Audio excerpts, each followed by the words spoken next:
क्या आप ट्रेडिंग में बार बार लॉस कर रहे हैं? क्या आप जानना चाहते हैं कि प्रोफेशनल ट्रेडर्स आखिर कैसे काम करते हैं?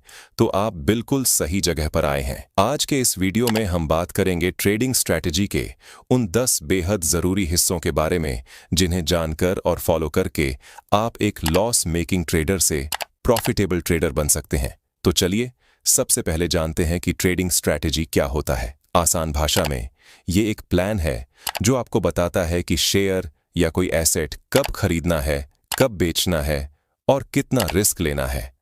प्रो ट्रेडर बिना स्ट्रैटेजी के कभी ट्रेड नहीं करते। एक अच्छी स्ट्रैटेजी में 3 मुख्य चीजें होती हैं। एंट्री पॉइंट, कब ट्रेड में घुसना है। एग्जिट पॉइंट, कब ट्रेड से निकलना है। रिस्क मैनेजमेंट, कितना नुकसान बर्दाश्त कर सकते हैं। आज हम 10 ऐसे पॉइंट्स कवर करेंगे जो आपकी ट्रेडिंग को प्रो लेवल तक ले जाएंगे। ये हैं trading plan, trade entry exit, support resistance, stop loss और target, risk management, time frame, technical analysis, emotion control, price action और इंपॉर्टेंट टिप्स। तो वीडियो को लास्ट तक देखें और इन पॉइंट्स को फॉलो करें। Point number 1, trading plan. किसी भी ट्रेड में एंट्री करने से पहले हमें एक ट्रेडिंग प्लान बनाना होता है जिससे हम सही ट्रेड में एंट्री ले सके, क्योंकि बिना प्लानिंग के हम लोग उल्टे सीधे ट्रेड लेंगे जिससे हमारा लॉस ही होगा।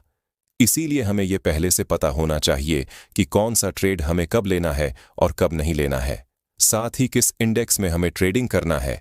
इससे हम लोग कम ट्रेड लेकर भी अच्छा प्रॉफिट कर सकते हैं, क्योंकि बिना प्लान के ट्रेड लेना ऐसा है जैसे आप बिना नक्शे के किसी अनजान जगह पर जाएं। ट्रेडिंग प्लान में क्या शामिल करें? कौन सा इंडेक्स या स्टॉक ट्रेड करना है। उदाहरण के लिए निफ्टी, बैंक निफ्टी या कोई खास कंपनी जैसे रिलायंस या टीसीएस। कब ट्रेड लेना है? मार्केट के ट्रेंड को देखें। बुलिश मार्केट में खरीदें, बेयरिश में सावधानी बरतें। कितना पैसा लगाना है? अपनी पूंजी का 1 से 2% से ज्यादा एक ट्रेड में न लगाएं। पॉइंट नंबर 2, ट्रेड एंट्री और एग्जिट। सबसे पहले समझते हैं कि ट्रेड में एंट्री और एग्जिट इतना जरूरी क्यों है। आसान भाषा में एंट्री वो समय है जब आप शेयर या कोई एसेट खरीदते हैं। एग्जिट वो समय है जब आप उसे बेचते हैं। अगर आप गलत समय पर एंट्री करते हैं तो शायद आपको नुकसान हो, और अगर सही समय पर एग्जिट नहीं करते तो आपका प्रॉफिट कम हो सकता है। प्रो ट्रेडर सही समय चुनने के लिए टेक्निकल एनालिसिस, इंडिकेटर्स और डिसिप्लिन का इस्तेमाल करते हैं। आज हम 3 ऐसी टेक्निक्स सीखेंगे जो आपकी एंट्री और एग्जिट को बेहतर बनाएंगी। एंट्री, जब प्राइस सपोर्ट लेवल पर पहुंचे और ऊपर जाने के संकेत दिखे जैसे कैंडलस्टिक बुलिश पैटर्न, तब खरीदें। स्टॉप लॉस हमेशा सपोर्ट लेवल के नीचे सेट करें। एग्जिट, जब प्राइस रेजिस्टेंस लेवल पर पहुंचे और रुकने या नीचे जाने के संकेत दिखें तब बेचें। अगर रेजिस्टेंस टूटता है तो इंतजार करें और नया टारगेट सेट करें। जैसे मान लो आपने कोई शेयर स्पोर्ट पर 100 रुपए में खरीदा और स्टॉप लॉस लगाया 80 रुपए का और टारगेट रखा पहले रेजिस्टेंस पर जो है 150 रुपए, लेकिन प्राइस 160 रुपए पर चला गया और दूसरा रेजिस्टेंस है 200 रुपए। तो आप दूसरे रेजिस्टेंस तक का वेट कर सकते हैं। साथ ही आप स्टॉप लॉस को ट्रेल भी कर सकते हैं। इससे आपका लॉस नहीं होगा और मार्केट की दिशा बदल गई फिर भी आपको लॉस नहीं होगा। पॉइंट नंबर 3, चलिए विस्तार से जानते हैं सपोर्ट और रेजिस्टेंस क्या होता है। सपोर्ट वो प्राइस लेवल है जहां से शेयर का दाम गिरना रुकता है और ऊपर जाता है। ये खरीदने का अच्छा मौका होता है, लेकिन एक सपोर्ट तभी होगा जब प्राइस 1 से ज्यादा बार वहां से मुड़ा हो। इससे आप सपोर्ट लाइन भी ड्रॉ कर सकते हैं। रेजिस्टेंस वो प्राइस लेवल जहां से शेयर का दाम ऊपर जाना रुकता है और नीचे आता है। ये बेचने का सही समय हो सकता है, लेकिन एक बात हमेशा याद रखें, जब भी आप सपोर्ट या रेजिस्टेंस लेवल के ब्रेकआउट पर ट्रेड में एंट्री करते हैं तो रिटेस्ट होने का वेट करें। इससे आप फेक ब्रेकआउट से बच सकते हैं। इसके साथ ही आप RSI इंडिकेटर और मूविंग एवरेज का भी उपयोग कर सकते हैं। पॉइंट नंबर 4, स्टॉप लॉस और टारगेट। किसी भी ट्रेड में एंट्री करने से पहले हमें यह पता होना चाहिए कि स्टॉप लॉस कितना रखे और टारगेट कितना रखे। तो चलिए सबसे पहले जानते हैं कि हमें स्टॉप लॉस कितना रखना चाहिए।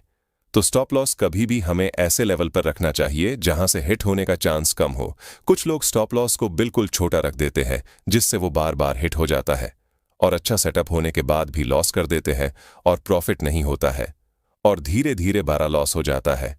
और कुछ लोग स्टॉप लॉस को बड़ा रख देते हैं जिससे अगर 1-2 बार भी स्टॉप लॉस हिट हो जाए तो कैपिटल का एक बड़ा हिस्सा लॉस हो जाता है। तो सवाल यह है कि स्टॉप लॉस को कितना रखें। तो अगर आप सपोर्ट को देखकर कोई ट्रेड ले रहे हैं तो स्टॉप लॉस को सपोर्ट से थोड़ा नीचे रखें, जिससे आपका स्टॉप लॉस हिट होने का चांस कम हो। Point number 5, risk management. किसी भी ट्रेडर के लिए रिस्क मैनेजमेंट बहुत इंपॉर्टेंट होता है। चलिए जानते हैं रिस्क मैनेजमेंट क्या होता है। रिस्क मैनेजमेंट का मतलब है कि आप ट्रेडिंग में होने वाले नुकसान को कंट्रोल करें। ट्रेडिंग में मुनाफा और नुकसान दोनों होते हैं, लेकिन अगर आप सही रणनीति अपनाते हैं तो नुकसान को कम कर सकते हैं। आसान शब्दों में ये एक ऐसा प्लान है जो आपके पैसे को डूबने से बचाता है। कभी भी अपना पूरा कैपिटल ट्रेड में ना लगाएं। हर ट्रेड से पहले सोचें कि आप कितना रिस्क ले रहे हैं और कितना मुनाफा मिल सकता है। अच्छा रिस्क रिवॉर्ड रेशियो 1:2 या 1:3 होता है। यानी अगर आप 1000 रुपए का रिस्क ले रहे हैं तो कम से कम 2000 रुपए का मुनाफा टारगेट करें। इससे आप लंबे समय में फायदे में रहेंगे। और कोई भी ट्रेड स्टॉप लॉस लगाकर ही ले, इससे बड़ा लॉस नहीं होगा। रिस्क मैनेजमेंट के बिना आप एक गलत ट्रेड में सारा पैसा गंवा सकते हैं, लेकिन अगर आप इन नियमों को फॉलो करते हैं तो आप नुकसान को कम रख सकते हैं और धीरे धीरे अपने पैसे को बढ़ा सकते हैं। ये आपके ट्रेडिंग करियर को लंबा और सफल बनाता है। Point number 6, time frame. एक ट्रेडर को यह पता होना चाहिए कि हमें कौन से टाइम फ्रेम में चार्ट को देखना है, क्योंकि इंट्राडे ट्रेडिंग में टाइम फ्रेम बहुत इंपॉर्टेंट होता है। टाइम फ्रेम का मतलब है कि आप मार्केट का चार्ट कितने समय के लिए देख रहे हैं, जैसे 5 मिनट, 15 मिनट या 1 घंटे का चार्ट। हर टाइम फ्रेम आपको अलग अलग सिग्नल देता है। आपके ट्रेडिंग स्टाइल और अनुभव के हिसाब से आपको टाइम फ्रेम चुनना चाहिए। अगर आप नए ट्रेडर हैं तो 5 मिनट या 15 मिनट टाइम फ्रेम का उपयोग करें। साथ ही ट्रेड को देखने के लिए 1 घंटे का टाइम फ्रेम का उपयोग करें। Point number 7, technical analysis. सबसे पहले जानते हैं टेक्निकल एनालिसिस क्या होता है। तो टेक्निकल एनालिसिस एक तरीका है जिससे हम शेयर मार्केट की कीमतों के पुराने डेटा और चार्ट्स को देखकर भविष्य में कीमतों की दिशा का अंदाजा लगाते हैं। आसान शब्दों में ये मार्केट का रिपोर्ट कार्ड देखने जैसा है। आप चार्ट्स, ग्राफ्स और कुछ टूल्स की मदद से समझते हैं कि स्टॉक ऊपर जाएगा, नीचे जाएगा या स्थिर रहेगा। टेक्निकल एनालिसिस आपको सही समय पर ट्रेड करने में मदद करता है। ये आपको मार्केट के ट्रेंड्स जैसे बुलिश, ऊपर जाने वाला, या बेयरिश, नीचे जाने वाला, समझने में मदद करता है। इससे आप इमोशंस के बजाय डेटा के आधार पर फैसले ले सकते हैं। टेक्निकल एनालिसिस के 5 बेसिक कॉन्सेप्ट्स हैं। पहला, कैंडलस्टिक चार्ट्स। दूसरा, सपोर्ट और रेसिस्टेंस। तीसरा, ट्रेंड्स। चौथा, इंडिकेटर्स। पांचवा, volume. Point number 8, emotion control. Emotion trading में सफलता की चाबी होती है। अगर आप अपने इमोशंस को कंट्रोल नहीं करते हैं तो आपकी मेहनत बेकार जा सकती है। ट्रेडिंग में 2 सबसे बड़े इमोशंस हैं, डर और लालच। डर, जब मार्केट गिरता है तो आप घबरा जाते हैं और जल्दी स्टॉक बेच देते हैं, भले ही नुकसान हो। लालच, जब मार्केट बढ़ता है तो आप ज्यादा प्रॉफिट के चक्कर में गलत ट्रेड ले लेते हैं। ये इमोशंस आपको गलत फैसले लेने पर मजबूर करते हैं, जिससे नुकसान होता है। इमोशन कंट्रोल करने से आप डेटा और प्लान के आधार पर ट्रेड कर सकते हैं। इमोशन कंट्रोल करने से आप गलत समय पर खरीद बिक्री से बचते हैं, आपका कॉन्फिडेंस बढ़ता है, आप लंबे समय तक ट्रेडिंग में टिके रह सकते हैं। इमोशंस को कंट्रोल करके आप ट्रेडिंग को एक बिजनेस की तरह ट्रीट करते हैं, न कि जुए की तरह। Point number 9, price action. दोस्तों, किसी भी ट्रेडर के लिए प्राइस एक्शन बहुत इंपॉर्टेंट होता है, क्योंकि वो इससे प्राइस के मूवमेंट को आसानी से समझ सकते हैं और सही ट्रेड को पहचान सकते हैं। इसमें वो इंडिकेटर्स पर कम निर्भर रहते हैं और कैंडलस्टिक पैटर्न, सपोर्ट और रेजिस्टेंस पर फोकस करते हैं। Point number 10, important tips. असली पैसे लगाने से पहले नकली पैसे से प्रैक्टिस करें। इससे आप स्ट्रैटेजी टेस्ट कर सकते हैं और कॉन्फिडेंस बढ़ेगा। हर ट्रेड की डिटेल्स नोट करें, एंट्री, एग्जिट, प्रॉफिट, लॉस। इससे आप अपनी गलतियों को समझकर सुधार कर सकते हैं। अफवाहों या टिप्स पर ट्रेड न करें। कंपनी की खबरें, मार्केट ट्रेंड्स और फंडामेंटल्स चेक करें। ट्रेडिंग में हमेशा कुछ नया सीखने को मिलता है। यूट्यूब या किताबों से नॉलेज बढ़ाएं। प्रो ट्रेडर भी लगातार सीखते हैं और अपनी स्ट्रैटेजी को अपडेट करते हैं।